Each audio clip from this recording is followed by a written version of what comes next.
You know that feeling when you wake up at 3 a.m. and your first thought is about money?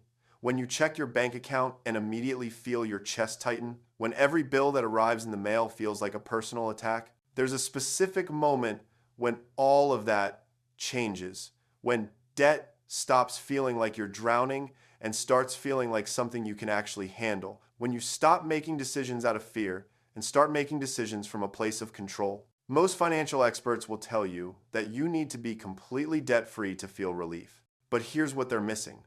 There's a much earlier threshold, a specific tipping point, where your entire relationship with debt transforms. And it's not about how much debt you have, it's about something completely different. My name is Benny, and I spend way too much time thinking about the psychology of debt and why some people escape while others stay trapped for decades. If you want to understand the exact moment when debt goes from crushing to manageable and how to reach that moment as fast as possible, make sure to subscribe and hit that like button. That tipping point, that specific threshold that changes everything, happens when your debt to income ratio drops below 36%. And I'm going to show you exactly why this number matters and how to get there. Let me paint you a picture of what life looks like when debt is crushing you. This is what I call the drowning zone, when your debt payments consume more than 43% of your monthly income. Meet Sarah. She makes $4,000 per month after taxes. Her debt payments look like this. Car loan, $450. Student loans, $380. Credit card minimums, $320. Personal loan, $650. Total debt payments, $1,800 per month. That's 45% of her income going straight to debt before she pays for anything else. Rent, groceries, gas, insurance. Sarah has $2,200 left to cover everything else in her life. Here's what Sarah's life actually looks like. She's constantly juggling which bills to pay and which ones to delay. She's paying late fees because she literally doesn't have enough money to cover everything on time. She's using credit cards for groceries because her checking account is empty 2 weeks before payday. When her check engine light comes on, Sarah has a panic attack. When her phone breaks, she can't replace it without putting it on a credit card, adding to the debt she's already drowning in. When friends invite her out, she makes excuses because she can't afford a $15 meal. But the financial stress isn't even the worst part. The worst part is the mental prison. Sarah thinks about money constantly. Every single decision gets filtered through, can I afford this? She's anxious. She's exhausted. She feels like a failure even though she's working full-time and doing everything she's supposed to be doing. This is what debt looks like when it's crushing you. It's not just numbers on a screen. It's a complete hijacking of your mental and emotional well-being. You're not living, you're surviving. Barely. And here's the thing that makes it even worse. When you're in the drowning zone, you can't see a way out. Every month feels exactly the same. You're running as fast as you can just to stay in place. The idea of becoming debt-free feels like a fantasy, like winning the lottery. It's not even a goal you let yourself think about because the gap between where you are and where you want to be feels impossibly wide. Here's what most people don't understand about debt. The pain isn't linear. It's not like every dollar of debt hurts exactly the same amount. Debt works on thresholds, and there's one specific threshold that separates crushing debt from manageable debt. That threshold is 36% debt to income ratio. Let me explain exactly what this means and why it matters so much. Your debt to income ratio is simply your total monthly debt payments divided by your gross monthly income, not your take-home pay. Your gross income before taxes above 43% DTI, you're in the drowning zone. Lenders won't even talk to you. You can't refinance. You can't consolidate. You're trapped between 36% and 43% DTI. You're in the danger zone. You can survive, but you're one emergency away from disaster. Life is stressful. You have no breathing room. Below 36% DTI, everything changes. This is the manageable zone. You still have debt, but it doesn't control your life anymore. Here's why 36% is the magic number. First, it's the threshold where lenders start treating you like a human being again. Below 36% DTI, you can refinance bad loans into better ones. You can consolidate high-interest credit cards into lower-rate personal loans. Options start appearing that weren't available before. Second, and this is the part most people don't talk about, below 36% is where your brain shifts out of survival mode. When less than a third of your income goes to debt, you have enough breathing room that your nervous system can finally relax. You're not in constant fight or flight anymore. Let me show you what this looks like in real numbers. Sarah makes $4,000 per month after taxes. Her gross income before taxes is about $5,200 per month. Her debt payments of $1,800 divided by her gross income of $5,200 equals 35% DTI. Wait, that's below 36%, right? So why does Sarah feel like she's drowning? Because she's using her take-home pay for the calculation in her head. $1,800 divided by $4,000 is 45%. That's the crushing zone. But here's what's important. To lenders, to the mathematics of debt, Sarah is actually right at the edge of the manageable zone. She's closer to relief than she realizes. Let me tell you what happens when Sarah gets her DTI below 36% and keeps it there. Not just by the lender definition, but in her actual lived experience. This is where debt goes from crushing to manageable. Sarah decides to attack her debt strategically. She picks up 2 extra shifts per month at work, adding $400 to her monthly income. She also refinances her car loan, dropping her payment from $450 to $380 by extending the term slightly. Not ideal mathematically, but it gives her breathing room now. Her new situation? Monthly income after taxes, $4,400, up from $4,000.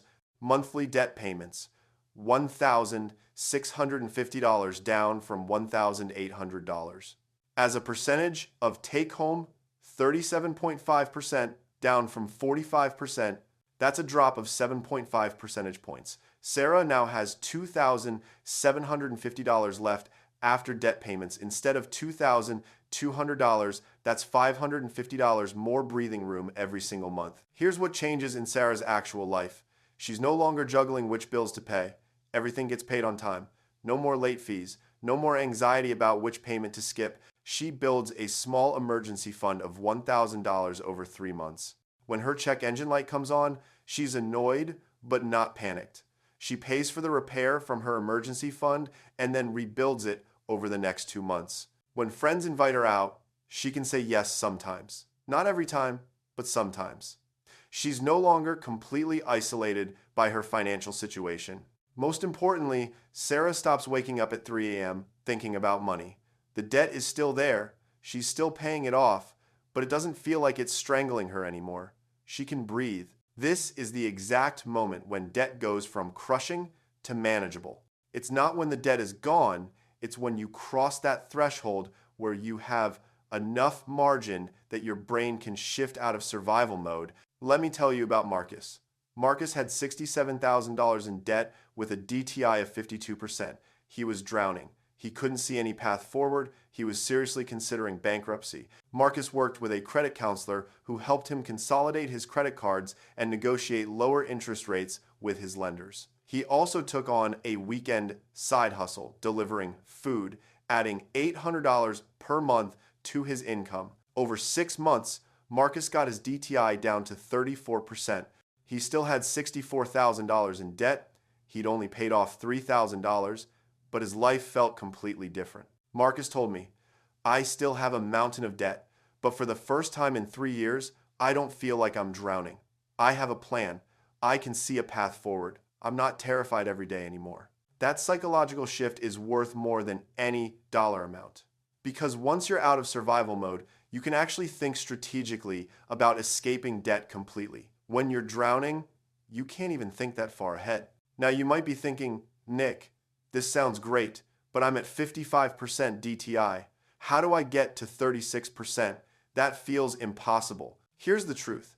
Getting from crushing to manageable is hard, but it's not as hard as going from manageable to debt-free. And here's why that matters. You need that psychological win of reaching manageable to have the mental energy to push for debt-free. There are only two ways to improve your debt to income ratio: increase your income or decrease your debt payments. Let's talk about both. Option 1, increase your income. This is actually the faster path for most people. A 20% increase in income creates more breathing room than paying off 20% of your debt, because increased income is permanent while that debt payoff took months to achieve. Can you pick up overtime? Can you take a second job temporarily? Can you start a side hustle? Can you negotiate a raise? Can you switch to a higher paying job? Adding $500 per month to your income when you make $4,000 is a 12.5% increase.